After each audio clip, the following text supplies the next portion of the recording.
I wasn't here. You were here last month.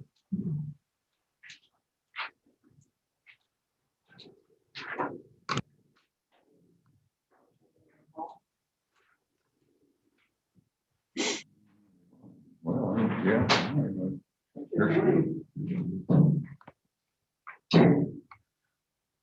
Good morning. Good morning. Kelly. A little rough this morning on the road. You guys got more down here than we have at my house.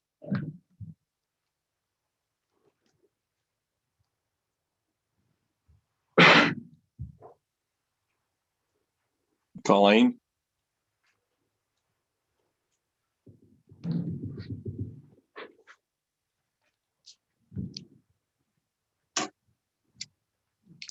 Some glasses won't work, but my reading glasses will. Nice to meet you. I thought I'd meet you eventually.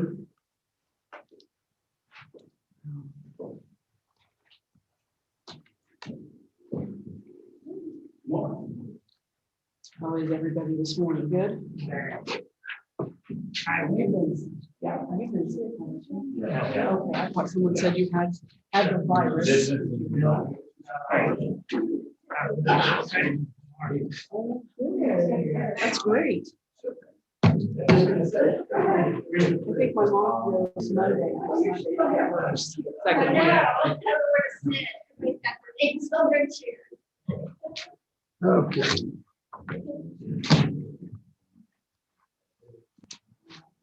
Hey, Jim, could you get me an ink pen, please? Sure.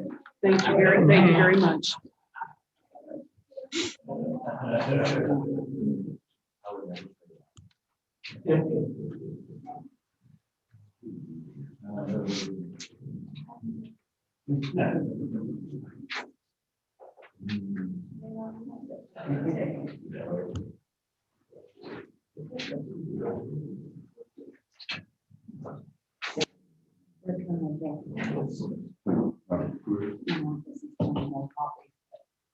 Oh, that's okay. Well, when you look this over, I mean, we can let you know.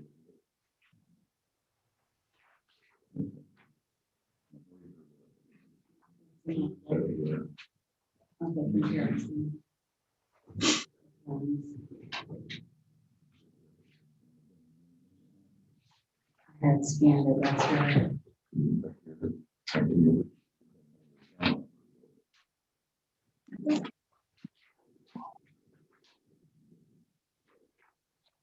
Oh, yeah. That's-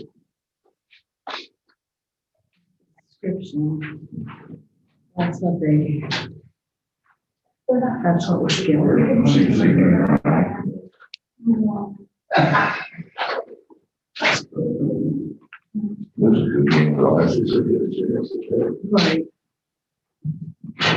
Right. Okay, so you can't really go by that, right? Well, I thought you guys had already, So before you go, There you go. This is something. right. There's a lot of gravel. Probably just from when my road's by my house. That's what I thought you was Anyway, how you I'm doing? That road was a little bit, had all filled up in the middle. Everybody's running on the edge. Yes, Right, so you just gotta get after the path. Yeah. Everybody got I down. come, I used to go 341 and then cut down because that division road directly. The one that Okay, comes out like runs have right your up attention, the we'll start the I meeting just saw order. it. Fountain County Council for February 8th. Sorry for the delay, trying to get some figures together here. Dudley is not able to come today. He called in just a few minutes ago and he's having some problems he's taking care of, so we'll fill in and do the best we can. Is Jim on? Yeah, I see him there. Hi, Jim. Hey, how you doing? Can you hear me?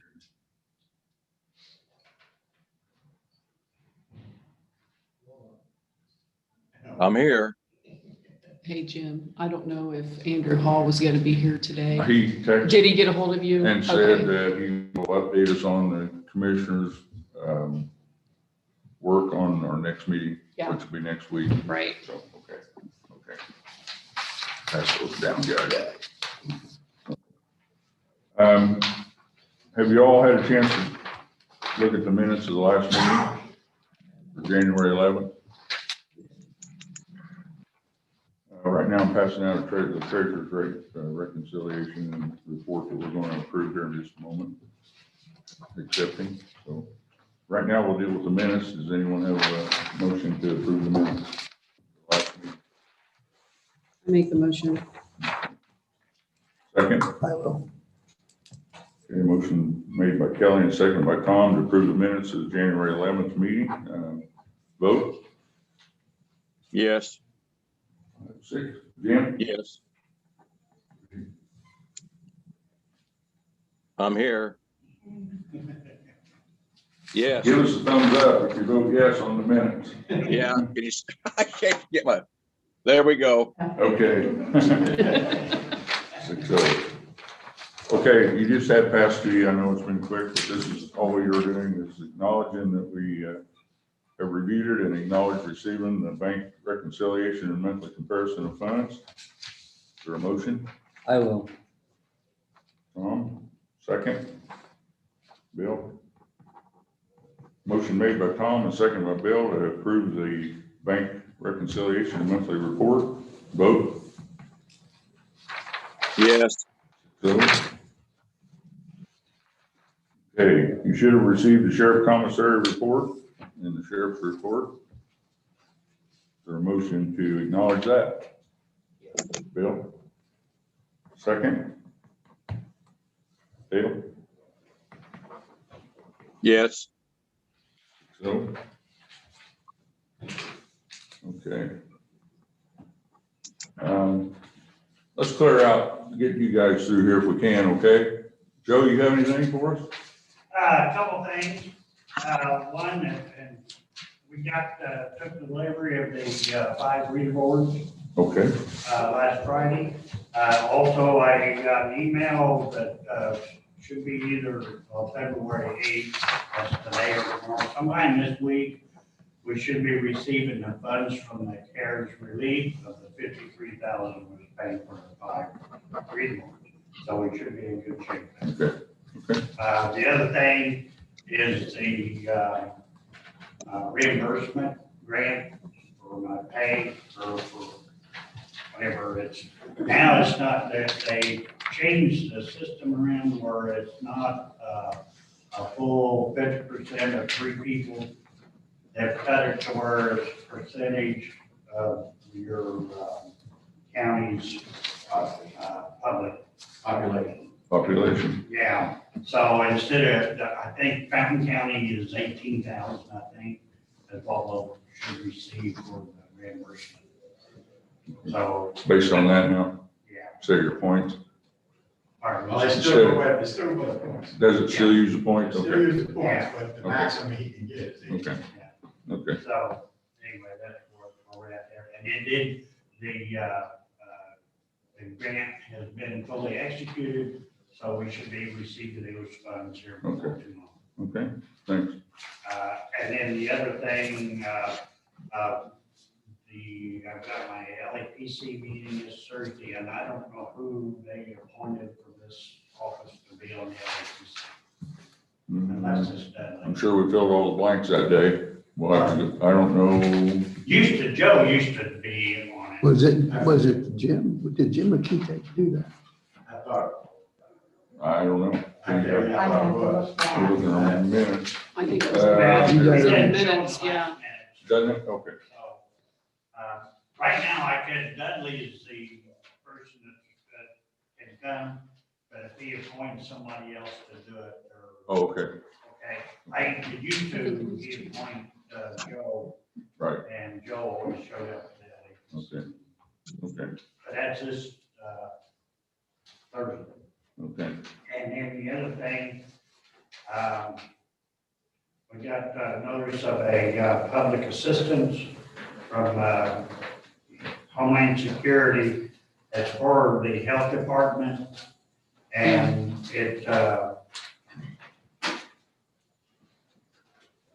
what it pays for is things to set up a vaccination site.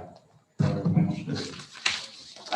it'll set up, it'll pay up to 36% of the jurisdiction's population. So, and they've got to come up with a project. The health department will come up with a project. Like if they're going to decide to go and put one here in Fountain County, they set up a site, whatever it costs them to set that site up is painful. So up to whatever the first, it's a percentage wise. But anyway, I'll be talking to health department and see what we can come up with. We gotta come up with a written plan, and it's gotta be a 30, 60, and 90 day plan anyway, up to 90 days. That's all I got. Okay, thanks. Just, Jim, I just want to add in on for Joe that the association, the EMAI Association is looking into the reimbursement because nobody is really happy about the cut on it. So they're pursuing, trying to find out why that was done. Okay. Okay. Are we gonna, will we get more money or less out of your reimbursement for your wages? Do you know? Right now, it's, if I remember right, it's only be 18,000 for this year. That's what we're getting this year. Normally, I would have got 50% of my wage for 3 people in the office, which would have brought it up to probably about 36,000. Yeah, that's what I was thinking. But each county, they cut it back to the population, size of population of your county.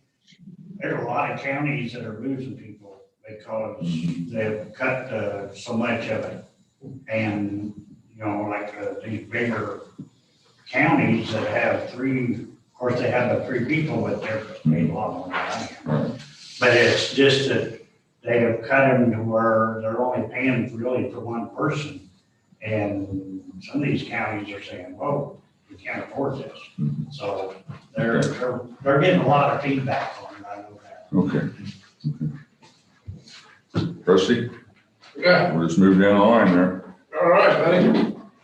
You just got a handout from Rusty. Yeah. Bobby, what he's been telling us about the gravel.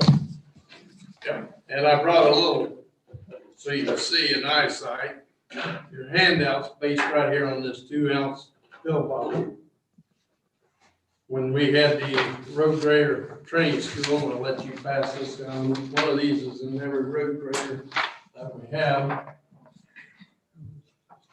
All your figures are based right here. If we find 2 ounces of gravel in the side ditch, then that's the figures. Lady and gentlemen, we filled this thing. That's over 5 pounds of gravel in our road ditches, and we could have filled 2 of them out of a 1 foot square. Just letting you know. So you want to multiply those figures, that final figure especially, by about 8 times that figure. This is what's laying in your ditches. This program will have a price tag. There's no doubt about that. We are trying to get this implemented. I presented it to the commissioners. They're behind us 100%. We've lost money by DGLF taking money from us in the last 3 or 4, 5, 6 years. And I was told that's because you guys have a high reserve. Whatever that is, I don't know. But I'm going to be needing some money. This is a 4-year program, by the way, because it's based on 10 miles a day and 100 days of actual grading. What we plan to do is start with Logan, Davis, Richland, Kane, and Jackson. That's our target date for the first year. Hopefully, within that 100 days, we'll see how many miles we actually accomplish. This is persistent to his training. We'll have 6 road graders running at the same time. Roads will be closed. Everything will be done when we walk out. It's done. Right now, we're set up with that. We have enough road graders to do it. Our biggest problem is going to be manpower. We have 14 men working, and we have that problem right now in snow removal. They're allowed 12-hour driving shifts per day. And so we can run one shift during snow removal. And it's not feeding everybody's budget right now. It's because we're not out there at 4 in the morning for the schools. If we do that, then we can't be there at 5 tonight when they're trying to get home. So we're trying to split it the best we can to help them. But getting back to this road grader program, gentlemen, we got millions sitting in our ditches. It's 3-phase. First of all, is reclaim your road. The second phase would be go back and make sure all the ditching and the water is properly away from the roadways. And then the third phase is to compact them with like a 53 that is a locking type top dressing. And you should have 30-foot width roads, hard and ready to go. In the past 40 years, it's always been if you had a bad spot, you'd run to the local gravel pit and get 2 or 3 truckloads, spread it. And when it dries out, then the trucks and traffic push it out to the ditches. Or when snow removal, we can throw it pretty far out in the field when we come through. So this has to be compacted. Just putting a Band-Aid on it isn't going to fix it. So if you want to implement a program, I strongly suggest you look at this and try to figure out how we're going to finance. And I think that's the biggest question with everybody. How are we going to finance this? And if you look at the bottom where it says this is protected, I got permission to make copies of this. I didn't want anybody to get excited reading his Mr. Jackson stuff, but about right now, I know we're hurting. We've got several things as far as finances. We're about $579,783.45 in debt. That was made prior to DGLF taking out our $880,000. How much was that, Rusty? Pardon? How much in debt? $579,783.45. That was committed money to new trucks and what have you, and then DGLF came in and took it away. $880,000. So I hate to come presenting something that's going to cost money, but in the long run, if you look at that final figure, that $339.45 on the bottom of that, just above the little cup, and you multiply that times 5 pounds instead of the 2 ounces, you're looking about $3 million, $4 million sitting in your ditches that we need to get back and make room. And that's the basis of what we're trying to present. If you guys don't want to do it, then I'm not going to waste our time trying to set it up and set the program up, because it's a commitment from everybody. And right now, commitments from our department and the commissioners, and we're going to need you guys behind it. If you're not going to be behind us, we can't do it. So it's the first time this program started 13 years ago when I first was in the office, and I contacted Purdue University and said, do we have any grading programs, road grader programs? Because right now we just go out and we swing it back and forth, and then we go get another load and put on top. And there's no compaction, there's no ditches, there's no maintaining the road properly. It's actually putting a Band-Aid on it. And when I came back 8 years later, lo and behold, we had Mr. Jackson out of Nebraska, and Nebraska is the nation's #1 gravel road state in the union. I mean, they got the best. You can haul livestock trucks down there, you can haul grain trucks down there, gravel roads, and they're just like blacktops. So that was our goal. He came up, he spent 2 days with us, he trained us. Even my old time road grader people said they couldn't believe how much material came out of that ditch. So it's been there, we just haven't been recovering it. And every year they just get narrower and narrower. Now we want to go back to wide, get it open, get the drainage and like I said, it's just gonna take a commitment from all of us. And without it, I can't see it happen. We can Band-Aid it, but we can't fix it. And I'm here to ask you guys to support it, look into the finances of it, and we go from that point.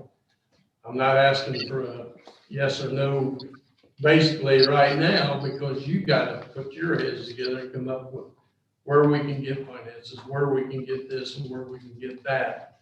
And then we all gotta get together. Our projected date is May 15th to start. And like I said, I originally said Davis, Richland, Kane, and Jackson. Logan's not that much. We can pull Logan right in. We'd like to split the county in half, 41 being the west side, where there's more blacktop than there is gravel. And then on the east side is where 90% of your gravel is. So if we pick those areas, Logan, Davis, Richland, Jackson, and Kane, in that first 100 days of actually doing this, most of the guys have agreed to the 4 12-hour days, so that we can get a lot more accomplished on a 12-hour day than we can in 8. If we go with this program, the 100 days, we're not going to have guaranteed no rain. We're not going to have this. We're not going to have that. That's our projected site. And how many miles can we get now? I think Fountain County has 441 gravel road miles. I think maybe off of. I've probably been on every one of them with my great truck. Yeah, well, you know what I'm saying. Yes. And that's a good point, because 30 years ago, it didn't have grain trucks. Machinery's bigger.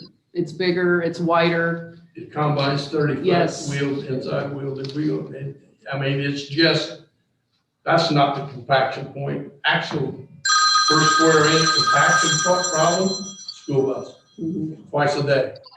And they drive the same tracks. They never get over because there's no place to get over. Right, So they go right down the middle. So what it's gonna take is a lot of work out of us, but if we don't have backing, there's no sense even trying, because it's just not being. so when you go to do this, you're gonna put a crown back on the roads and get that water going out to the ditches then? Is that how we're thinking about it? That's our thing, and there's your crown. That's all it takes. And your road.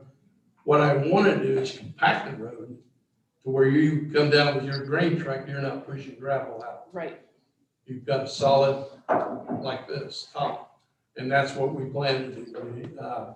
We're talking sheep's foot roller, we're talking wobble wheel rollers, we're talking compaction. Mhm. And we're also gonna have to use water, because you can't compact something without water. Right. Even though water's our enemy, Mhm.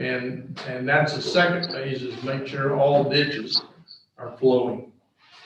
Yeah, because we've got a lot of areas, just from personal experience, where the gravel road, the edge of the road is dug out so bad you got to berm. Yes, And that berm will more than fill this 5-gallon can. And your figures are on this little 2-ounce bottle. so I'm taking it that you're planning on widening it, cutting that berm back a little bit, filling it in, so you don't have this big drop off where the water collects and doesn't What flow you to the need ditch. is a road that comes like this, and then when it comes down there, it goes out like that. So if a person goes off that road, they don't just nosedive. Yeah, it's shaping them. The established right of way is 40 foot. Mhm. So you'll have 15-foot lanes, which right now you don't have. Nope. You're lucky to get a 15-foot width in a road. And our whole objective is to try to reclaim this first phase, is reclamation, get it shaped. That'll also leave 2 road graders, because we'll use 6 on this program, 2 that can fill in some bad spots and Band-Aid like we've been doing for the last few years. Question, you've got a lot of county roads that feed into Tippecanoe County. Their school buses use those roads. Right. can we reclaim anything from Tippecanoe County for usage, or is it just, I have We're no being a clue on friendly that part neighbor. of it. I don't know. I just We know can't the, get anything from the garbage people down there that run the roads. right. They tore up the road going to Odell, so that's why I Yeah. asked. Yeah. I don't know where we stand on that. You guys have been around longer than I have on that. Yeah, I don't know how it works either. If we can reclamation through there or what, but I do know that I've got a experiment coming in. That road from 32 South, the County Line Road, where the garbage trucks are, is solid dirt. There's nothing I can do with it. Bomag is bringing in some 800 horse outfit that's, they claim they can mill that 28 inches deep. So I've got, that's a freebie. Mhm. If they can reclamation that way, something we'll look into too at some point. But right now, I'm looking at jackhammering it, digging it out with an excavator and trying to Resurface. rebuild it. And so this program, Travis and I have put a lot of thought in it. We've worked hard on trying to come up with a legitimate result and finances. And the problem is, in order to reclaim our finances, we gotta have finances and the equipment to do it. Right. And that's where you guys, Do you have an idea how long this is gonna take to get? 4 this? years. 4 years, Yeah, okay. 441 road miles, it's approximately a 4-year program. And that's just the reclamation. Right. It's just the reclamation, so. Rusty, how do we know in that 4 years that your program has worked? What kind of a backup conclusions do we have after this 4-year reclamation? Water to me looks like a big problem. How you gonna maintain the roads? You got the type of weather that we have and rain that we have. I think that water's a big problem with roads, especially gravel roads. And the compact, how do we know after 4 years that our money's been spent, when you spend over $400 million? Yeah, because that's what you said, times 8, right? Yeah.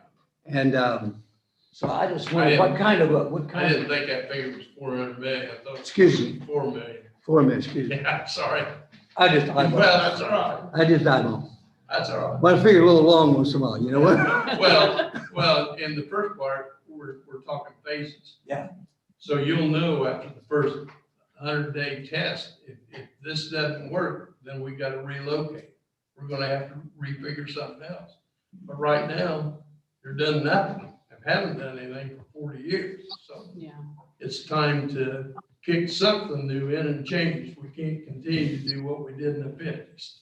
I mean, it's just not feasible. And to properly do it, this man has taught us how to properly do it. He spent 2 days up there. I invited all of you to come watch, but nobody showed up. But to see 6 of our road graders going down the road, and when they finished, the road was done. It was done. We got 40-foot roads. Now all we got to do is go back and ditch.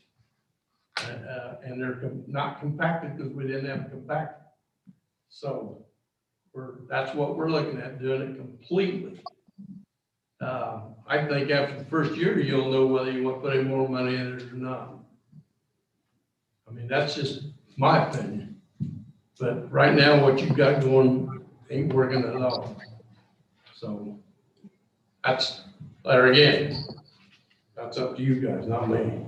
I'm just presenting. So if you have anything else, come on over, we'll sit. And the equipment you have right now, you can get started. Is that what you're saying? Yeah. I had a man loan me a sheep's foot roller. So that's one compaction thing. So I never believed in compacting the gravel road like that before, but we're gonna do it and see how it works. And if it works, then that's where you guys are gonna come back in. We'll have to give him his back and do our own. And that stuff doesn't come cheaply, so. And that price you quoted, that price that we were talking about, is that yearly or after 4 years? Pardon? That 4 million, is that per That's per 100-mile road. 100-mile road? And you got 441, I believe. and it's all laying there. All we gotta do is reclaim it. And in order to do that, it's gonna take some work. And we have to change the way we've been doing things. And it's, I mean, the way I look at it like this, we've been doing things for 30, 40 years this way, and it's not really working. It's time that we stepped out in the future and got something going that will work. And if it doesn't, we've at least reclaimed that much roadway and got it wider, got it compacted, and we can go from there. You know, and, excuse me, I'm sorry. No, go ahead. In the past, I know that some of the things that were discussed was, we were getting the appropriate type of gravel. That we were getting more, a lot of nothing except getting Well, the that's true and not true. You need sand, you need dirt with gravel to make compaction. That's where you've never compacted a road. Have you ever heard of them compacting a gravel road? Not ever, not ever. And that's what I learned through this schooling. You know, I used to think, get all the water as far away as you could. Well, you're gonna need water because you gotta have compaction. You need sand, you need dirt, and you need gravel. And this process lays it out there. A disc runs through it, cuts all the sod out of it. Then once the second back tube spread it, you gotta compact it. You gotta get it packed in. Then we can redress it, and it's done.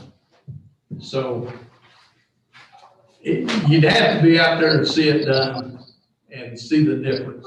And it is amazing. It is amazing.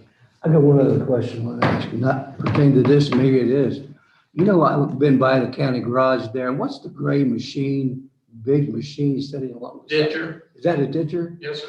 They didn't use it for 8 years. It sat there. We used it this year. It's the first time I've seen Huh? It's First been time I- sitting on the other side of the Yeah. tank with a flat tire. On the other side, that was bought 13 years ago. It sat there for 8 years with a flat tire. it. I just asked, I wonder what that thing was. Yeah. Yeah. Anyway, thank you. Hey, the state has 3 of them. Go over there and watch them work. It's nice. Thank you. You bet. Yeah, that's okay. Going right down the line. This time it's still kind of early. Okay, Taxing okay, process. okay. Great. Got something on the agenda there that's, So we're pretty close to figure out. Yeah, let's talk about that. We'll just take care of that right now. Okay, let's Okay. talk about it.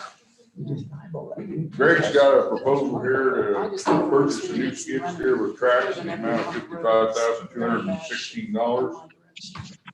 Glasscock's given a trade-in of $18,000 for the old one, and the use will be shared by the recycling center. I understand talking to you earlier, you want to use it for some of the repairs and minor stuff around the landfill also. That's what it would be used for. It'd be used for repairs around the landfill and then maintenance in the landfill. Right. The reason for the track unit is so that we don't damage the landfill as we run across it. It's a piece of equipment that's needed. Normally I buy something from the highway department when they don't need it, and usually the times they don't need it, it's hard for me to use it because it'll damage the landfill if I go out on it because it's too wet.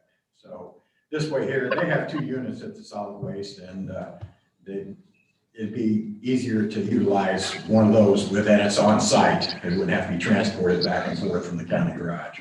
So it'd just be a lot more economical. They would get, it doesn't change their use at all. Machine performs the same as the hard tire that they've got right now. So it doesn't affect them in any way. If I use that, if I'm using that equipment, they have another piece of equipment that they can utilize right there. It's not like they're gonna wait on me. So, Landfill does have money in repairs and maintenance to purchase this. we have some money in there, yes. So we can utilize the funds. And if you need more, we can. Yeah, we'll probably have to, down the road, we have to roll it. Both North Cap and South Cap will need to be rolled this year, again, this spring, summer. And then also we need to seed a couple things again because our borrow areas that we had are having a hard time growing. So, but yeah, the equipment is needed, and we'll work at it. All we can do is work at it a little bit of time. So this is something This will allow us to do some room maintenance on the Yes. landfill without hiring outside Yes. Yes. contractors or anything too. And That's what I'm trying to achieve is, utilizing my labor with a piece of equipment that owned by the county. And that's one thing we need to look at down the road is this landfill is gonna be ours to maintain for a few years. So if we can do some of our own work, it's gonna be, a little cheaper than. The projected closure date is 2028, but that is all up to the state, whether they think that everything's been done for the past 30 years and meets their needs and everything looks good, okay. And all that's telling you is that you can cut back on your sampling and some of the maintenance that you're doing and stuff like that. In the long run, this belongs to the county. If they come in and find anything wrong, At the last meeting, you talked about that, and that, I went home and I thought about it, and I thought this is a drop in the bucket considering what it could be. Okay, so we have a request here, to purchase this with the trade-in for the old one of 18,000. The total price then comes to 55,216. I have a picture of it here.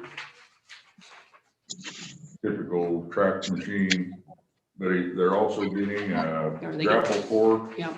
For I brush wanted that. and also a rotary brush mower on the front of it. and So, it comes with forks and buckets and stuff like that. yeah, and pallet forks for the recycle center. So I'll entertain a motion to purchase this out of landfill repair and maintenance funds. How much you got?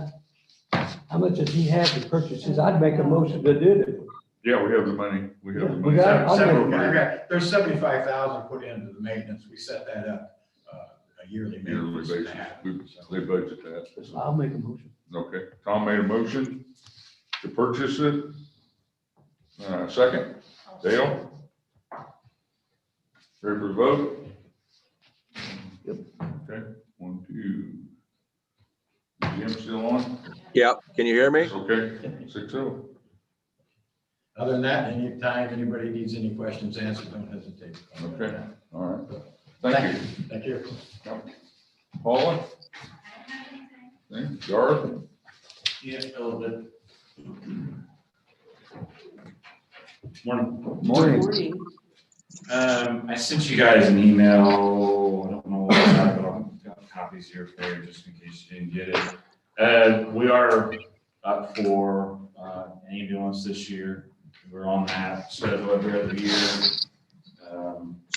Got this for you. I know you guys got an email or should have. I did. I did. It's always good to have a video. Thank you. So what we're looking at doing is, I have a 2007 V10 gas sitting over there right now. It's got a Horton box on it. Excuse me, 2010, box is 2007, sorry.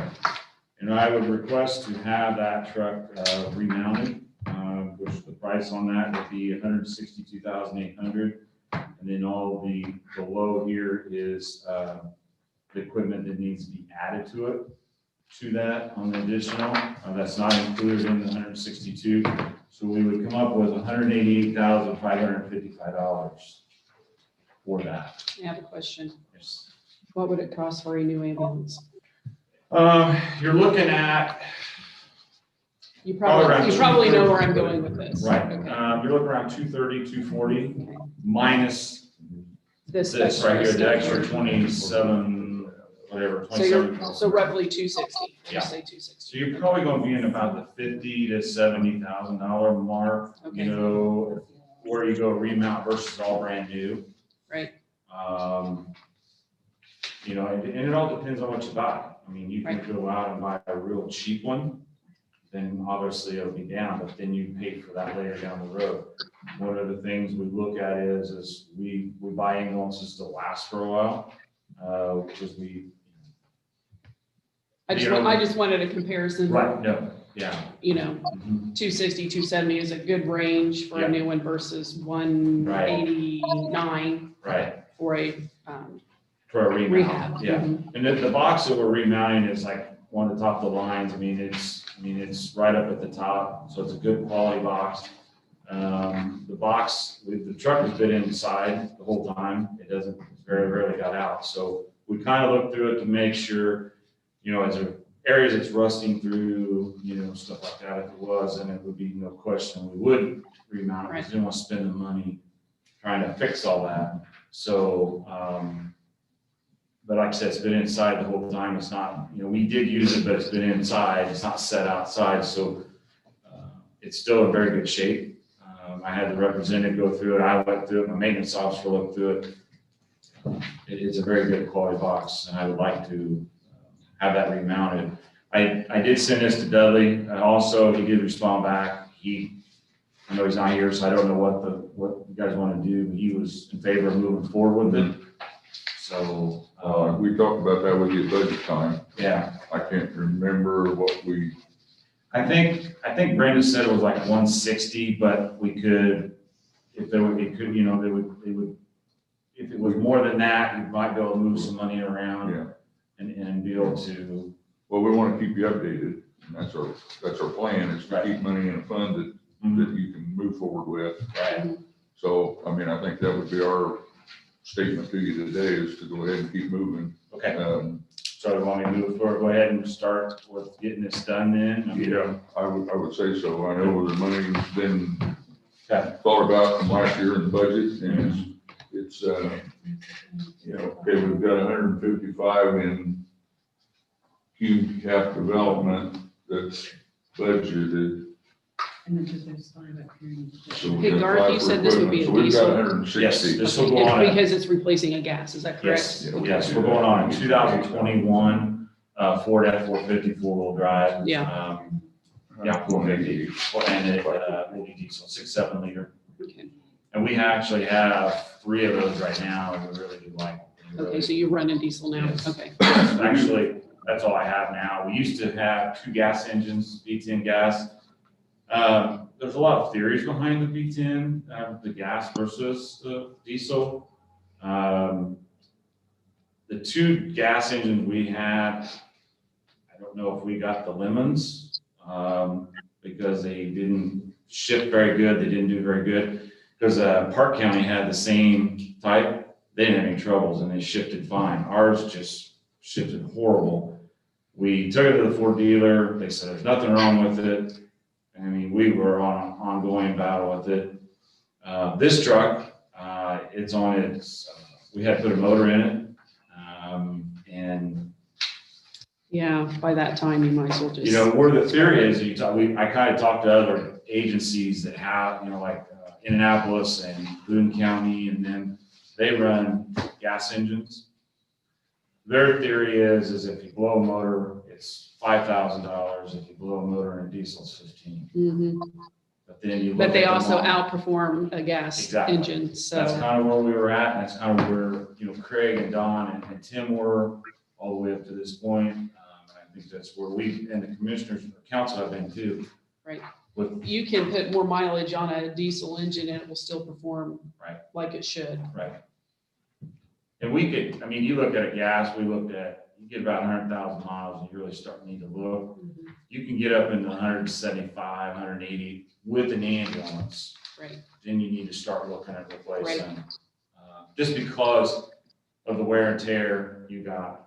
I have You're 43. operating it different than Joe Schmo out here driving one, so, I got 43 employees, that's part-time, full-time, and 35 of them drive it differently, that's right. so. Have you went to the commissioners for approval? Yes, they to do this gave yet? me approval to move forward to you Okay. guys, so that's where we're at today. I will Okay. get your guys' approval to move forward with Okay. this. Well, we have 160,000 already budgeted in CCD for 155 for the ambulance itself and 5 for equipment. So, we could move forward on this and then find out what his actual quote's gonna be. Mhm. And then we can approve the money next meeting, or whatever the time frame is for Right. your, but, to get it in the paper and all that, so. Okay. Yeah, the Okay, 162 is concrete. Most everything else down through there, that's pretty concrete right now, so it'll be right at 188. well, if you give us the invoice figure, so Okay. she can do an Yep. additional, Yep, I can do we'll that. do that amount. And that'll be, because that's, we budgeted for just that specific purpose, so we Okay. want to zero that out right now if we can. Okay, yeah, I'll do that then. Get that and I'll turn that in. Let's have a vote on that. I'll entertain a motion to go ahead and move forward with the purchase of the remount on the van, or the ambulance, excuse me, for $188,555. I'll do it. Tom? Anybody do it? I'll do it. Tom, okay, second. Kelly, okay. Ready for the vote? Okay, Yes, yes, yeah, okay, thank you, 6-0. Okay, So now what about your heat? Yeah, so kind of talk a little bit about that. Back in September, October, we were looking at, putting in the original thought is an AC units into the ambulance bay to regulate the temperature better through the summertime for our medications. Obviously, that's one of the concerns we have. And we were going to present that through the CARES Act money. We were actually talking with Tina about that. Unfortunately, she got sick and we just kind of let it set for a while. Presented it back to the commissioners. What I wanted to add in there was, heating and cooling in there. The heating is a backup to what we have now, which we'll talk about. That would be really nice to have right now because we're having issues with the floor heat. But we wanted to, put the heating and cooling together. I presented to the county commissioners in January. There were some things that Andrew requested, I update on that. We brought that back to them. What we're looking at, we got a quote here and I'll pass this around. Talked with Andrew this morning a little bit. We kind of I'm gonna give you this information, let you kind of go through it. I know we got a joint meeting next week. Talk more about it then, on any questions you have about what we're doing or would like to do, kind of let it sink in a little bit. But anyway, what we're wanting to do is we're wanting to put in 2 5-ton AC units and 2 120K furnaces in that building. And what that would do is the furnaces would be a backup to the floor heat system, okay? So if it goes down like where we're at right now with it, that would be there. AC units would control the temp. And in this literature I'll give you, it talks about where we need to be with our medications. Now the question comes up, been in the building for 8 years, why all of a sudden now do we need to worry about temperature? We need to worry about prior to it, but as the years are going on, a lot of concerns, a lot of information is coming out across the industry and the EMS is controlling controlling the temperature with your medications. And the reason is it gets into effectiveness of it, how well it works, the lifespan of it and stuff like that. And as we know, obviously in summertime it gets pretty warm in that ambulance bay. We try to open up the doors, get a little bit air moving through, but it's not enough, We've even went to the fans, put fans in the trucks. That's not working. Still, we're right at the top end of the temperature. So that's kind of why we're wanting to put in AC units, in there. We're not trying to make it so cold that you can hang meat in there. It's down to about 72, 73 degrees. That's about the middle of where we need to be with our temperature for the medications in the trucks. You're probably looking at about, I think it's around $1,800, $1,900 per truck on medications that are in that truck. And, if we start losing that gets pretty costly. It's kind of why we wanted to control the temperature in that ambulance bay more than what we've been doing. So that's why we proposed. And we got a proposal from Reynolds and we got one from Davis, which would be, they feel that putting in 2 5-ton units and the 2 120s would be suffice. Where it now comes the thing, and that's kind of where I want to do a little more research to have more information for you, is going to the floor heat system. Last year we had issues with it. We thought we had it resolved to go into this year. And the floor heat is, we've got that radiant heat floor system in the floor. We go into this year and it's not producing the heat. Contacted Scott Williams, He came in, started troubleshooting it. For whatever reason, how it flows was not flowing properly. I don't know. One of the pumps that we replaced last year, I don't know if it's not effective, I don't know what it's going on, but it wasn't flowing correctly. He's been on the phone. The boiler system is a Navian. It's a Navian system. He's been on the phone with them. He's not getting any more information out than what this piece of paper in front of me will give you. Well, it could be this, it could be that, could be this, could be that. Kind of give it a runaround. But we're looking at the flow. He changed the flow a little bit. We got a little bit of heat out in the bay, but not, we're probably running, like I said, probably about 50%. And so looking at the system, he recommends that we need to, on the floor heat system, we need to look at replacing the boiler and that pump.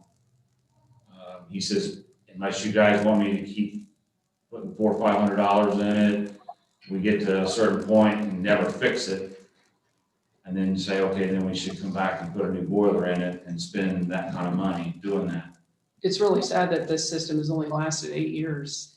What's the cost to operate it as it stands right now? If it's broken and we're constantly repairing things. He gave me a quote. And you gotta think about the cost of the medication. If it's not kept at a certain temperature, the effectiveness decreases. Right. And I'm kind of jumping, I'm just letting you know, that's why, we're kind of going to this is because of the floor heat system, to have that backup. Now, I will tell you the one thing that Scott kind of threw a curveball at me, and that's kind of where I want to give you this information, research what he's told me, give that information to you. We discuss that next week. Reynolds Davis quoted 2 furnaces, 2 AC units. Scott's quoting 1 furnace, 1 AC unit. There's a significant difference in price. My concern is I need to talk to Scott more about it. My concern is I don't want to put 1 and 1 and it's not enough, and then we got to turn around and come back and put another unit in there. So I want to do a little more research. So I'll give you the information on, I know I'm jumping around, I apologize, there's a lot of information here. I'll give you this information, let you go through it. Please get with me, ask questions or whatever, but I'll give you the information on the proposal, the 2 5-ton units and the 2 furnaces, let you review it, go there, find out where Scott's kind of going with the 1 and 1 on that. But what my plan is proposing to you guys is using funding out of the CARES Act money. And originally, going back to October, September, with putting in the filtration system that we're looking at putting in this, the CARES Act money would have paid for that, because we put in an I-wave, ionization wave filtration system and all of that type of system in it. And by it filtrating the way it does, it would fall under the CARES Act money for filtrating out all the viruses that are out there is what it was. And that's how the CARES Act money would have paid for it. Now, I realize the CARES Act money was now pushed into you guys, into the general fund, and it has to be approved, spending that by you and the commissioners. That's why I'm presenting this to you. 1, use the CARES Act money to do that. But 2, to have a backup system in case the floor heat has to get this issue again, but also to have temperature control during the summertime. What caused the old system to fail? I mean, what can't we fix? I mean, if there's no leaks and no obstructions and no. I think a lot of last year we replaced the heat exchanger in it last year. We lucked out on that. It was out of warranty, but Seth Miller, who had come in and worked on the system, he was able to push it through, and they did honor and got it. And we didn't have to pay anything outside of his In the boiler? Yeah. Okay. When we looked at that heat exchanger was full of calcium. And if you guys remember, we also almost lost the water heater. Yeah. We immediately went to the water softener system. And I don't know, they're also talking with Scott in that boiler system, there's another pump in there. We don't know if that pump is restricted. It is giving some, it is moving some water through, but I don't know if it's moving enough through.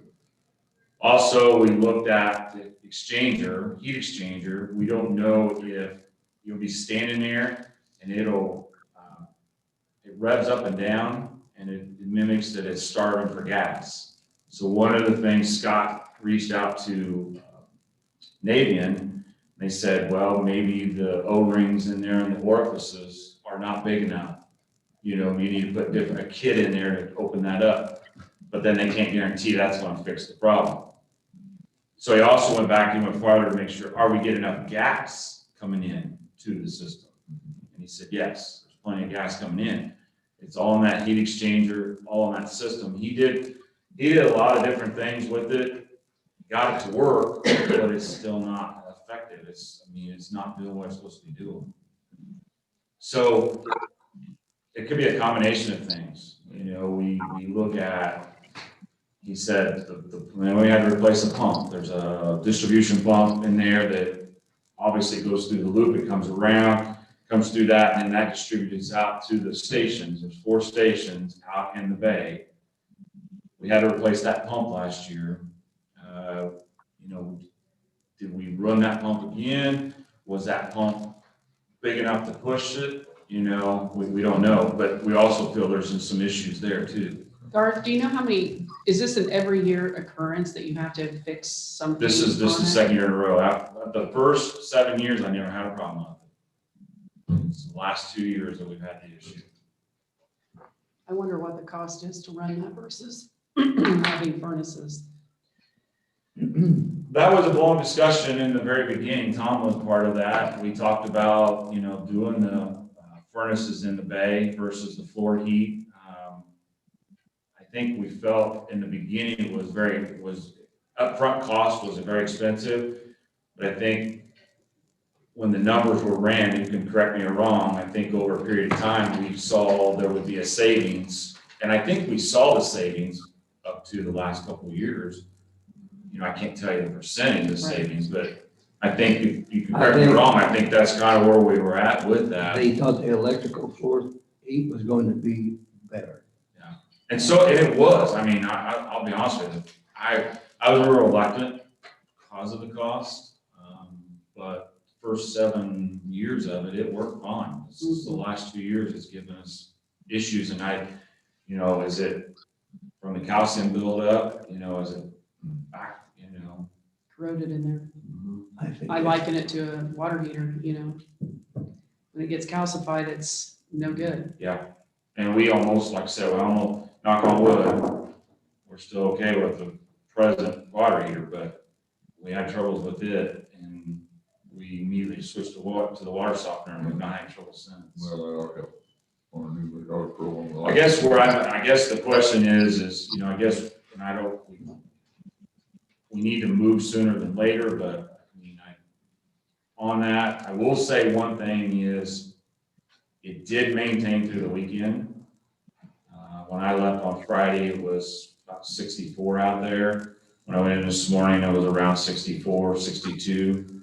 So it did maintain, but it's not where it needs to be. And the fear I have is when will it quit? Shut down.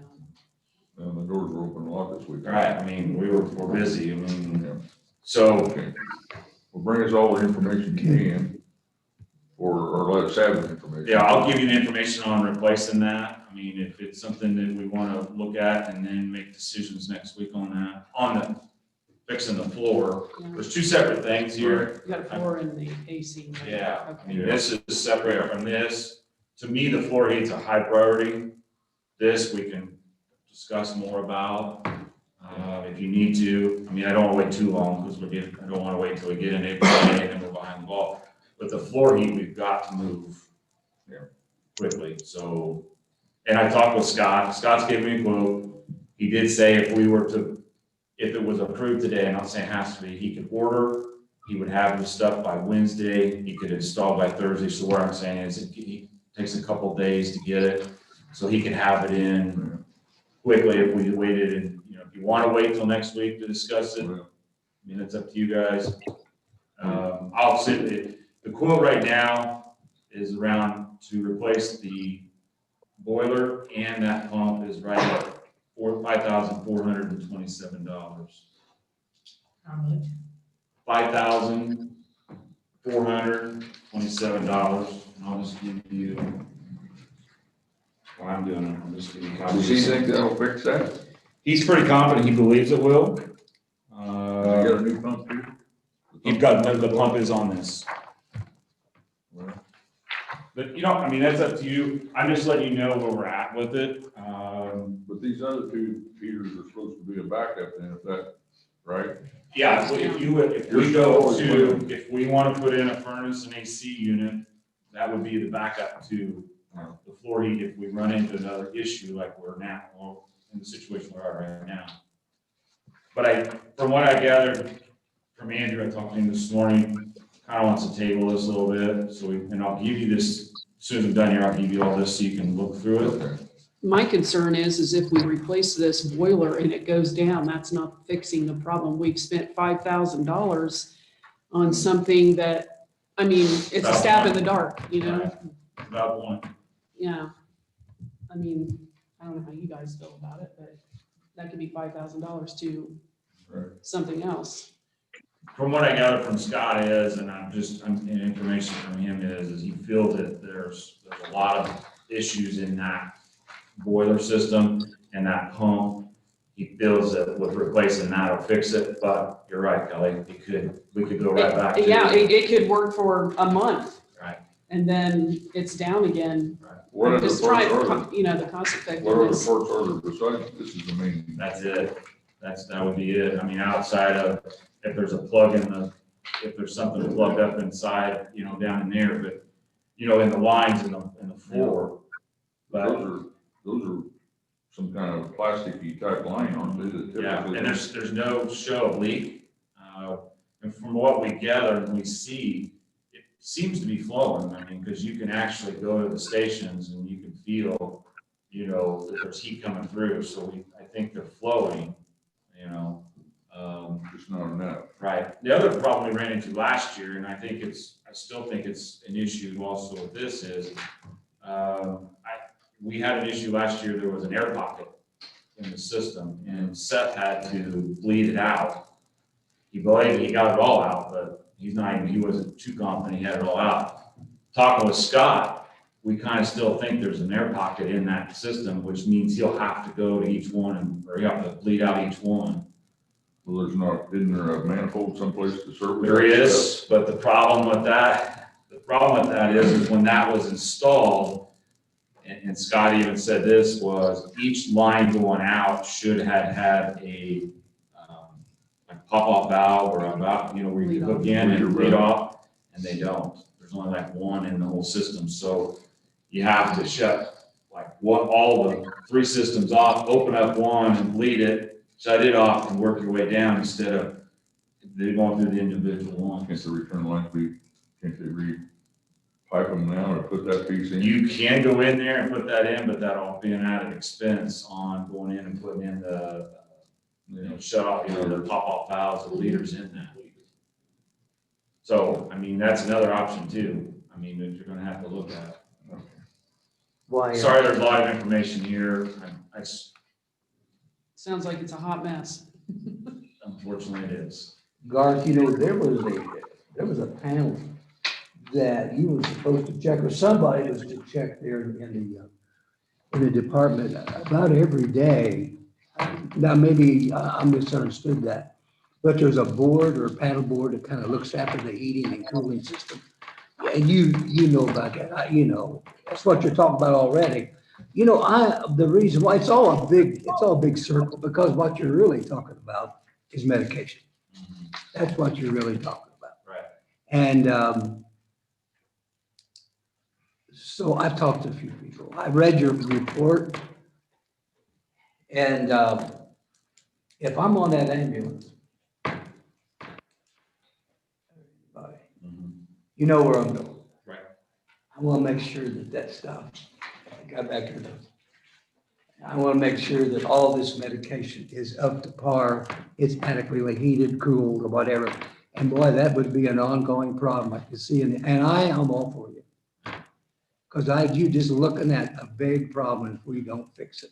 You know, and Jim can tell you, I mean, is, 20, 25 years ago, 30 years ago, it wasn't a huge, concern, but as time is going on and, as what you want to call studies, whatever you're finding is, things are changing as time goes on, and they're looking at the effectiveness of the medications that we're giving. And one of the things comes up is temperature control, and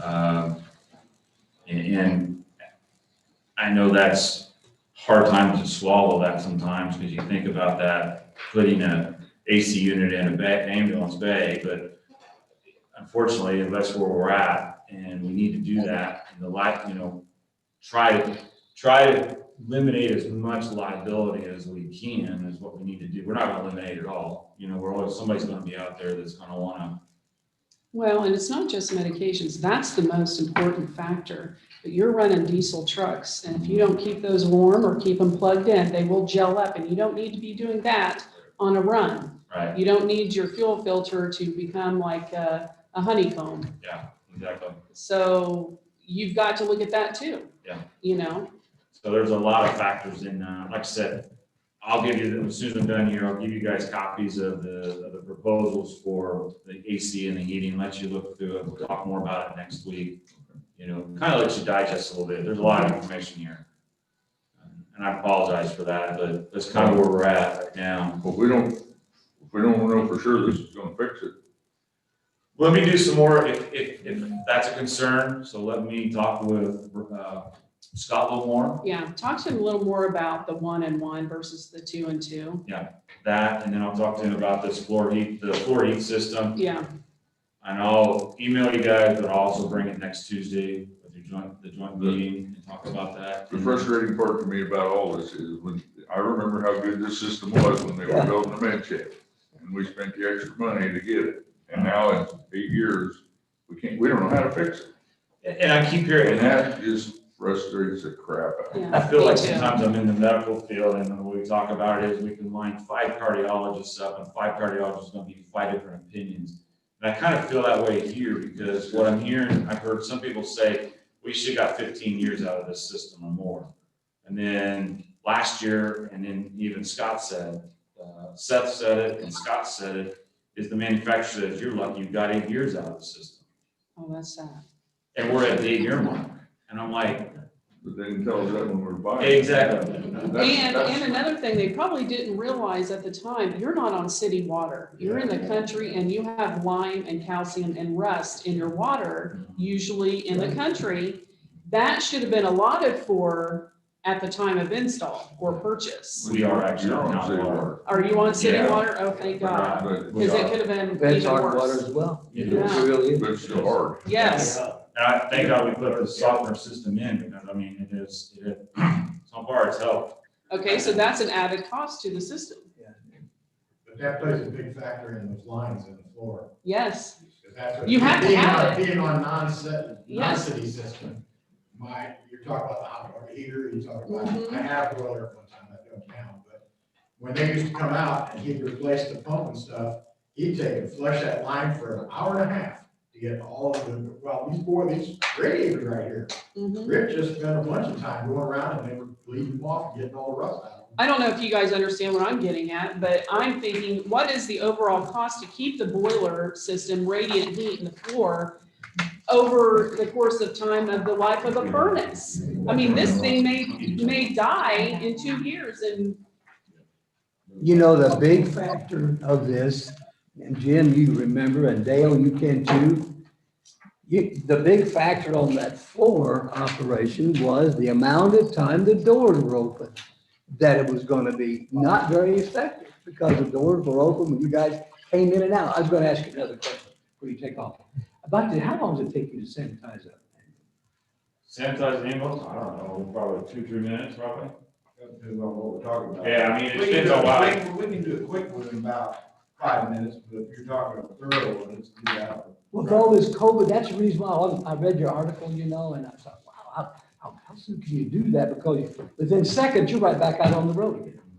Typically, what they do is they'll go to the, transport somebody to the hospital. They'll go out, they'll wipe everything down. You can either do the Clorox wipes, which we've had some issues getting it. We got a chemical we use, is called lemon quat. It's an antibacterial stuff. We put it in a spray bottle and they spray down the walls and then they wipe it all down. They wipe the cots down and all that. We got Lysol spray, so they'll go and they'll spray the front of the ambulance, seats and everything like that. So, I mean, we do have little, what we call bombs we set up inside. Those usually take 10 minutes and you gotta let it set for 30 minutes. So you're looking at 40 minutes on that. We try to do that at least once a month. Unless we feel we've got a positive COVID and we need to do it, we usually do it afterwards on that. But most of the time with the wiping down and cleaning is pretty much gets it, is suffice. And they clean it, they're supposed to wipe the trucks down every morning during the first shift and then after every run too. So I think we do a really good job of keeping stuff clean. Last thing, sorry, I got you guys. Well, I want to give you guys our end of the year totals. What I did is I took 2020 numbers and compared it to 2019. I did present this to the commissioners last week. So we finished out in 2020 with 2,770 runs compared to 2019 of 2,543. Kind of go down through some, obviously we transported that amount of people, gosh, I don't even know how to spell, 1,668 SORs. Basically what that is, we go to a scene and they don't want to go to the hospital, so they sign a piece of paper. Right. Standbys, those can gear from fire calls to go in and sit and standby for, for the police department if they need us. Signal 9, we're en route and we get disregarded. So we also track if the 2 ambulances in Beersburg are out on call, we'll move the Attica truck to the center of the county so we can get out to cover the county in a better way. So we track that. So there was 143. And then that is scene flights when we call for air medical. So we had that. And then you can compare that to 2019. Looking at collections, yes, collections were down. Looking at that, last year was just a very challenging year. Looking back, the last quarter was really rough. My office manager was out the whole month of October. Jeff and I together tried to get things put in the system, tried to get some billing done, but it wasn't where it needed to be. She was so far behind the 8 ball. We worked trying to get the money, stuff put in the system to get the money. But obviously there was delays with that. And month of December alone, we had 316 runs. So we were very busy in December of 2020. So with that being said, the last quarter, we were behind on collections. But moving forward into 2021, you guys were gracious enough to allow me to move Jeff. I mean, you guys have probably heard this. You allowed me to move Jeff off the truck full-time into administrative spot. We need another person in the office. We felt doing that would help us, very well, and it has. I will tell you, we've already saw a huge change in the 4 or 5 weeks he's been there, where she's able to focus on getting stuff billed. He's able to do other things to help her out. We saw a difference in our collections in January some of that picked up that we didn't get collected. I just was gonna ask, were you Yes. able to recover some of that? Yeah, we Okay. are recovering. We're starting to see that. So I think we're gonna pick, I don't know, I can't tell you we're gonna pick up that $100,000 difference, but I know we're gonna be pretty close.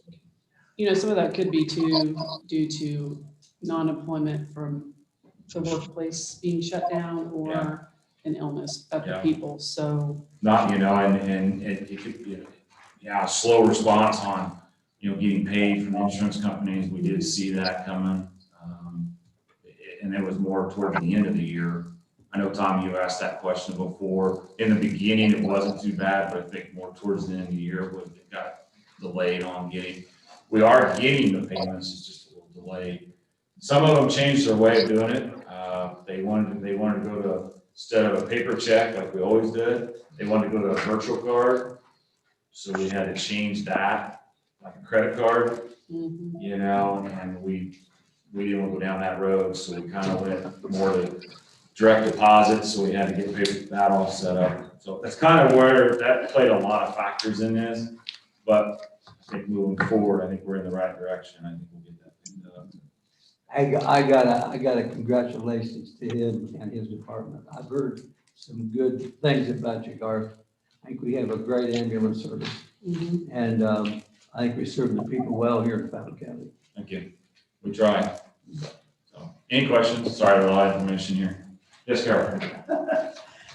Do you keep track of your runs there, like in heart attacks or Yes. accidents or Yes. COVID? So why are we increasing those mainly? Increasing, From 25, 43 to 27, 7? Just the population getting older, or is it COVID, or? Cycle down. Mhm. at first I thought, questions everybody said that we were transporting a lot of COVID patients. It wasn't so much I don't think it was transporting COVID patients. I think it was people were scared and was calling us to transport because of the COVID. It could be the population. I mean, I can't say that it's, you can't really nail it down just to one thing. Well, I would think the traffic accidents would be down because everybody's supposed to be staying at home. Well, maybe, they weren't, maybe in March and April, maybe, but after that, no. I would have to say no on that one. I don't know, Jeff may be enlightened on this. I mean, I think a lot of it I think a lot of it was people were, you saw a lot of people had COVID, positive COVID, they would send them home. They weren't getting any better. They called us to come and get them, to take them back. I think, unfortunately, in our society, we want instant results. Mhm. And when we can't get that instant results, that's kind of where it goes, is we start, I've had patients that have called us 7, 8 times. And it's kind of the same thing, the same symptoms, same thing. They go to the hospital, they're evaluated, they're sent home. Then they'll call us again, and then call us again. And unfortunately, for us, if they want to go, we have to take them. Mhm. We don't have a choice. Now, we can sit there and talk to them all day long and try to talk them out of it. But at the end of the day, if they want to go, we have to by law. I probably saw every time that you took them past my house on 28. That's- I would say, well, I hear them coming. Yep, that's them. Oh, yeah, oh, yeah. I see a lot coming from the west, a lot. So yes, to answer your question, it's not like just one thing, but, or I wouldn't say just one, but I would almost say it is COVID related. But we finished out the end of January with 238 runs, so. Yeah, I'd say, I just did the numbers for That's a lot. January, and COVID was actually down. It was more really medical related issues. We're at a point right now, when I first came on, we were averaging about 4.5 runs a day. We're at over 7 runs a day right now on average. So are we in the red, burgundy, yellow, Fountain County? I heard we're down to 10%. Is that right? We're down to Florida, we're 10%. at orange, that's what I saw. Tippecanoe went down too. Say what? Tippecanoe went down Yeah. too. They had a drop in positives. Yeah, but the state went up 120 something a couple of days ago or whatever. We'll blame it on But- Indianapolis.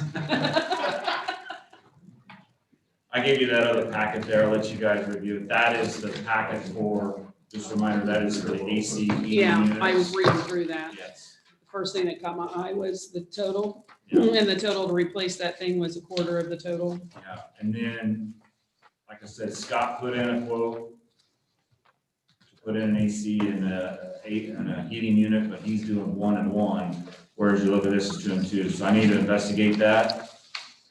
And then I'll give you that information. We'll talk more on next Tuesday about it. Okay, so Brandon was talking to you about the iWave system, is that correct? Yes. Did iWave. the other person talk about Yeah, it, Davis? all of them have talked All about of them, that, huh? yes. Okay, And that was kind of the selling point, was originally when we were trying to look at the COVID money, that's the selling point, to get the COVID money to pay for it.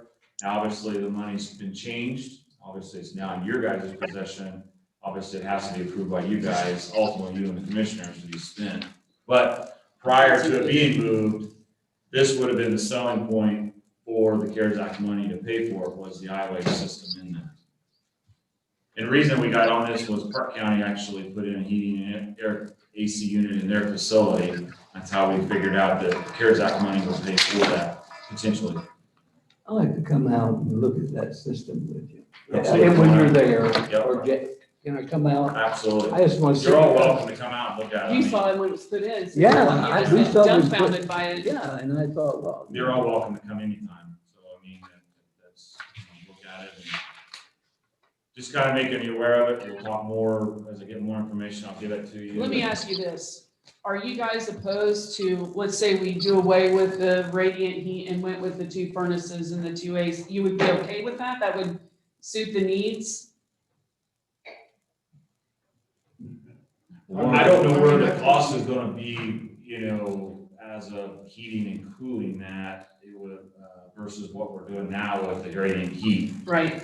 I think that's where we were talking in theory, well, in the beginning was the upfront cost was expensive, but over a period of time, now I realize we're at that. We're at a breaking point right now.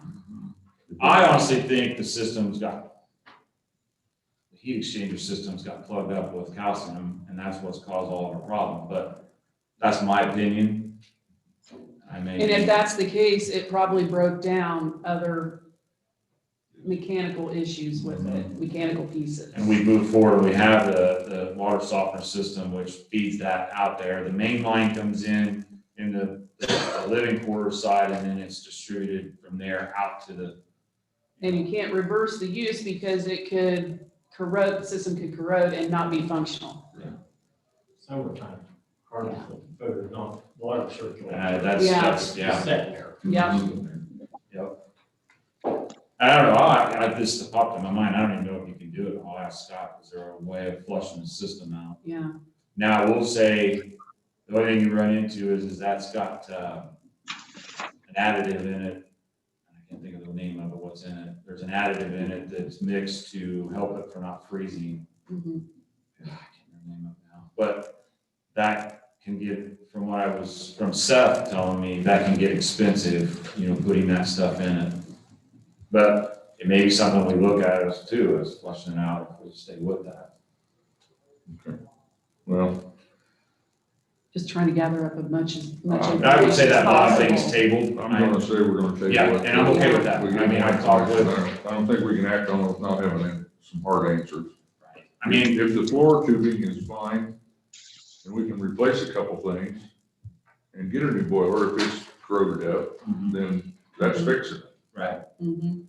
I mean, the tubing's got to be okay because we're getting heat to the stations. Yeah, So it can't be collapsed. You know that much. right, but And when if you come over and listen, you would know right away. It's something in that unit because it's Yeah. fighting. I mean, It's like it revs up and it's like you can see, when you look in and see the flames in there, they're changed colors and what Scott's saying is that's telling you to start on for gas. I mean, it sounds horrible.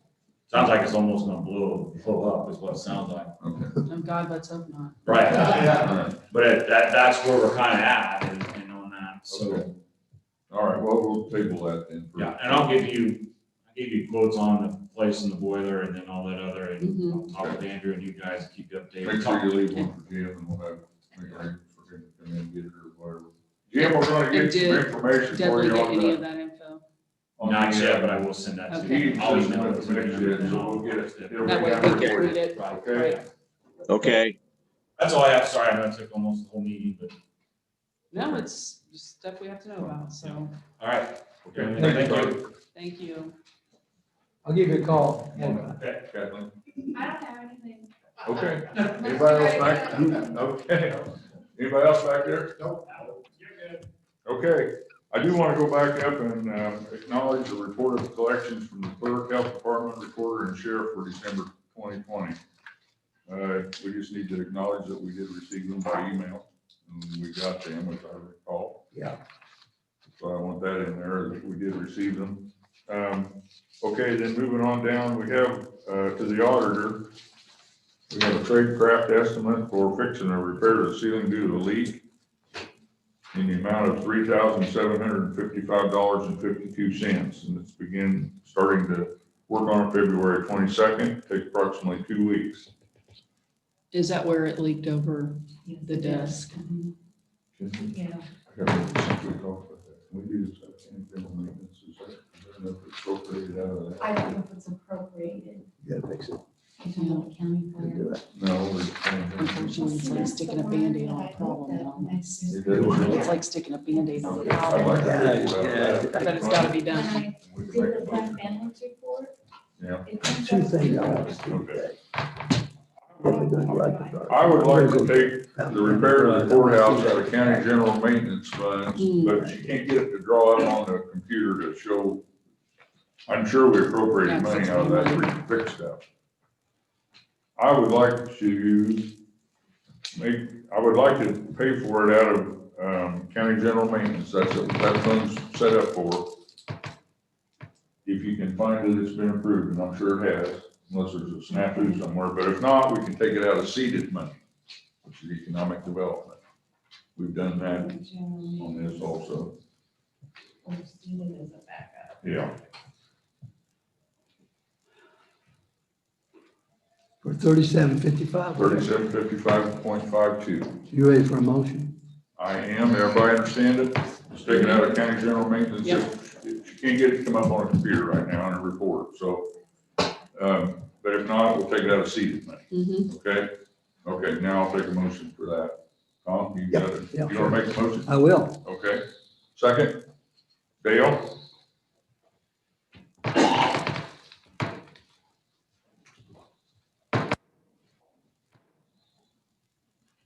Ready for the vote? yes, So. Okay, now in assistant probation, you see that there's a renovation for a little office space there. Has this work already been done? Yes, it has been done. Okay, an invoice was received, that's why I asked that. Motion was made to pay for the renovation out of, and we can do that out of seeded money Okay. for that amount, 6490.88. Have a motion for that? Dale? It's already been done. Already been done. We've been talking, they talked to us about it. No. A second? Bill? Vote? yes. So? Okay. Anybody else back there? Nobody? Okay. Hey Colleen, on that renovation, that's just to the ceiling, right? Did you have to do anything with her desk? No. Oh, good. The commissioners gave me approval to go ahead and get the other desk with the dividers. But I've tentatively got the desk ordered. It is gonna take all of my office supply money to purchase them. So I will be coming at a later date because the auditors buys the paper for the tax statements. Mhm. So I'll have that coming out too. So I'll probably have to go for an And the, yes, the office supply company is going to come and move the desk out prior to the renovation and then come back and set up the new ones Mhm. after. So Yeah, that's gonna work. They're not charging us anything extra to do that. So that's nice. Okay, make 2 trips. okay. The other thing I have is about the grant for the health department to Yes. apply for the vaccine. Yes. And about getting reimbursed for it, and they were asking our input into that, Yeah. and we need to allow them to get reimbursed Yeah. if possible. If there's any way to recoup some of this money on all these vaccinations and setting up places and all that, we need to. Right. I So, agree. Was that comment that we got on the text? yeah, Yeah. yeah, that came from Brenda, Brenda. maybe. Yeah, Brenda sent that, Yeah. yeah. So, do we need to act on that? Or we just need to give them our I would version and say, go ahead and do it? I would just say you approve to go ahead and request those funds or apply for them. Let's see if I can find it. That's the grant and That FEMA money. that FEMA money. And then we'll. I Figure said- out Warren County and us. Yes, Yeah, what figure you're that out talking about. later. Well, yeah, because we need to be in agreement how it's going to, Right. the 33 and the 67. My opinion is we're not ourselves. But somebody- But And there's that. Well, but we just need to move forward. Yeah. That can be Yeah. worked out however it needs to be worked out. Right. I mean, there's agreements and things being talked about now, I think, so. Right. I know the county attorney is reviewing the agreement with the health department to see if it needs to be updated or not. Probably is not a bad idea. Okay. Okay. Have we covered everything? I have all my blanks Yeah, filled out. Andrew's on Zoom now. I don't know if you Who? want. Andrew. Call. Oh, okay. Okay. Sure, if you can hear him, if he's got anything to add. Andrew, can you hear us? Good morning, guys. I can hear you just fine. Can you hear me? Yep. Get it a little louder if you can. Can you guys hear me all right? No, you're awful weak. I can hear you, Andrew. Jim, you can hear me okay? Yeah, but they're having a hard time hearing me in the meeting also. yeah, I won't be here, but I'll do Zoom. Is there any other speakers? you wanna zoom in I'm on gonna it? zoom in on that one. Pauline, can you guys hear me now? If you can do anything. He's working on it. Okay. He's in here working. Just stick a microphone. Hang in. on, Andrew. Brad's working on it. Okay.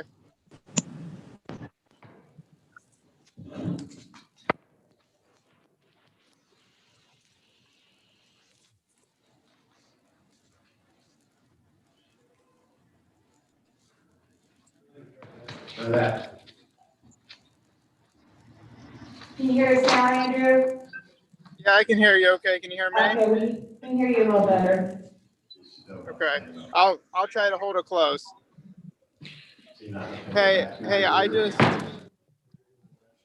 I just popped on here, so I just was hearing the tail end. Jim Lee, it sounds like the last thing I heard was about the health department, and Dudley did send out that email last week. And I think it was in kind of all of our best interest to sit down and discuss that health department grant. I think the commissioners were totally fine, and we support going after that grant. If there's any way that that grant can be beneficial to Fountain County in regards to the funds that are missing from Warren County, if we can use that to our advantage, I think that's the route that we were trying to go. And I think that's what Dudley was hinting on in that email back to the health department. So I think we have the green light from the commissioner side. As long as you guys are okay with going after that grant, I'm fine with it. And I think we can use it to our advantage to help Warren County get out of the little bit of a trap that they're in now with some of those funds. I'm not, Brenda would be a better person to get acquainted with that, but I'm okay with the grant myself. And I know Tim and Brenda are too.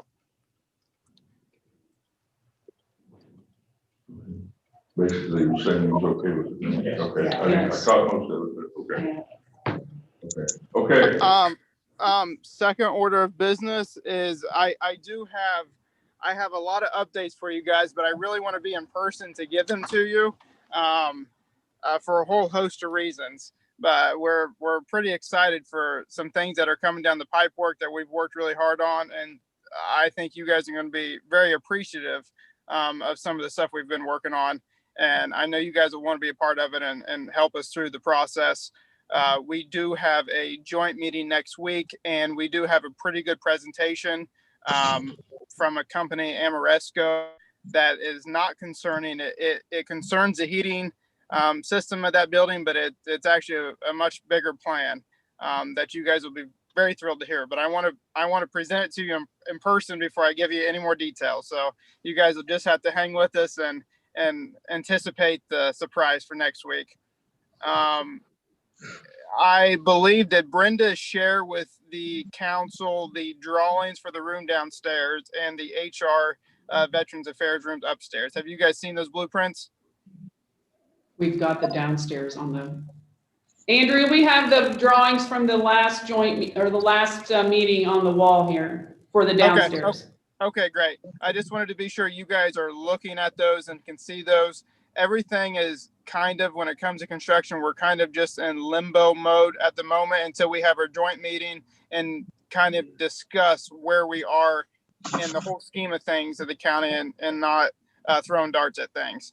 The thing that we did approve and give the okay on was the auditor's office for Tradecraft to go ahead and proceed with that work. That is something that needs to be fixed so those ladies can safely walk into work and not have to worry about something else falling on their head. I have coordinated with Gabrielle and Andrew Hadkey, and those guys are working with us, and they're going to be sure before that's fixed that it is dry. And I think they're going to help us any way they can to be sure that office put back together right. And like I said, next meeting will help discuss some of the further construction projects we have in the works and what we have going, or what we're thinking at least.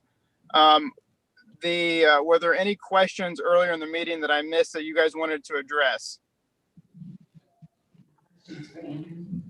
I don't think so. We just have some budget things to approve. Yeah, I don't think so, Andrew. We thought there may have been a question or concern with, is Greg there? Greg with the skid steer. That was something we wanted to address if there was questions there with that new skid steer being purchased. They approved to purchase it and pay for it out of the repairs and maintenance and out of the county general landfill. Okay, beautiful. That's a much needed piece of equipment on both ends. I think that'll serve our county well. Is Rusty there by chance? No, he's left. He's left. Okay, very well. Let me think. Really, is everybody able? I believe Kelly's going to be gone next week. Is everybody able to attend our joint meeting next week? I'll be there on Zoom. Kelly will be on Zoom. Is everybody else able to come? I think everybody else will be here. Okay. Colleen, did you guys find help for the desk? Or are we still looking for help to get you guys moved?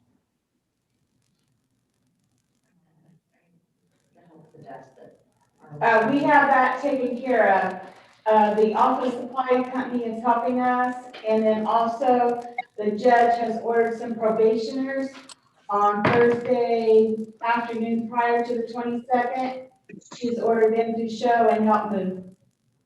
Beautiful. That's what I like to hear. People helping our county out. That's perfect. Is Rick by chance there? No, he's not. Okay. So just so the council's aware and Colleen can relay it to Rick if she sees him. Rick was in need of either an extra hand or somebody to help out with the snow removal of that courthouse. It's really beyond his efforts of a single person. We had concerns of bringing on a single person. We were trying to reach out to a company that had some liability behind them and that could come in and just take care of that. I have reached out to a couple local people myself and have gotten not a whole lot responses from them and interest. I know Brenda has been working with some people and Tim also. So we are still trying to help him out and find somebody that's reliable that can show up and get that courthouse, safely removed with some liability behind him in case anything were to happen, of course. But that is in the works also. We had a bid last year from Andy Smart to come down and do it. But when we reached back out to him, he was totally booked at the moment. So he's unable to make time to come down and do that. So I don't want Rick to feel like we forgot about him. We have been working. We just haven't had a whole lot of great luck yet with anybody.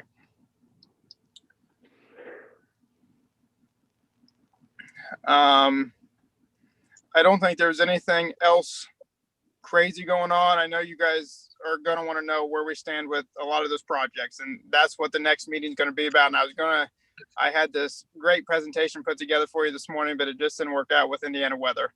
So I will bump that back. And as long as everybody can be there with us next week, I think you guys will appreciate what we have going. And it'll be so nice to have us all in the same room and get everybody on the same page and let everybody know where we're headed. It'll be a great thing to have these joint meetings. I'm excited and looking forward to them. Okay, thank you. Thanks, Andrew. Thank you. Hey, We're looking hey, forward to it. absolutely. You guys be safe out there driving. If you need me, I'm a phone call or email away. Okay, thank you. Hey, thank you guys. Yeah, okay, I think we can about end the meeting up here today. Anybody else have anything? If not, next meeting will be the joint meeting with the commissioners on February 16th. And our next regular meeting will be March 8th, 9 o'clock. Both meetings will be at 9 o'clock. So I entertain a motion to adjourn. My Kelly, motion. second? Tom? Vote. Yes. So, thanks, Jim.